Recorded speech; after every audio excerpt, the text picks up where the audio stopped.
भैया के प्यारी बहिनिया बीरन के रहिया जो हाई हो। भैया के प्यारी बहिनिया बीरन के रहिया जो हाई हो। रामायाई गाए माघा महीनावा खिचड़िया नीचे काने नी हो। रामायाई गाए माघा महीनावा खिचड़िया नीचे काने नी हो।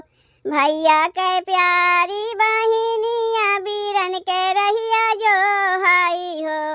रामायाई गाए माघा महीनावा खिचड़िया नीचे काने नी हो। रामायाई गाए माघा महीनावा खिचड़िया नीचे काने नी हो। माई मोरी बान्ही है लेरुआवा तो तिलक तिलउआ हो। माई मोरी बान्ही है लेरुआवा तो तिलक तिलउआ हो। रामा लाई चिउड़ा बान्ही है गठरिया भैया के लइके भेजी आई हो। रामा लाई चिउड़ा बान्ही है गठरिया भैया के लइके भेजी आई हो। मचिया ही बैठी है सासु बिरहा बोलिया बोलाई हो।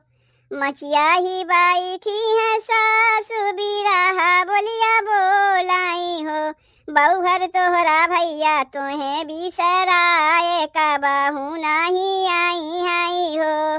बहुहर तोहरा भैया तोहे बिसराए का बाहू नहीं आई हाई हो।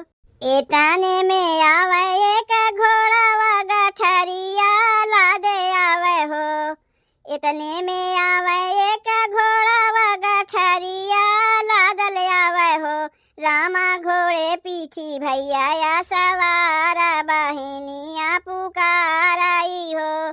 रामा घोड़े पीठी भैया या सवारा बहिनिया पुकाराई हो।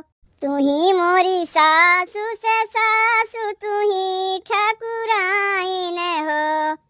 तू ही मोरी सासु से सासु तू ही ठकुराइन हो। सासु नई हर से आइल मोर खिचड़िया गठरिया उठी खोलाऊ हो। सासु नई हर से आइल मोर खिचड़िया गठरिया उठी खोलाऊ हो।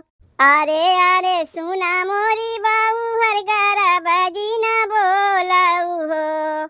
अरे अरे सुना मोरी बाऊ हर गारा भजी न बोलाऊ हो।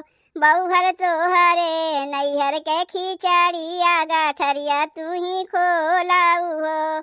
बहुहर तोहरे नैहर के खिचड़िया गठरिया तू ही खोलाऊ हो।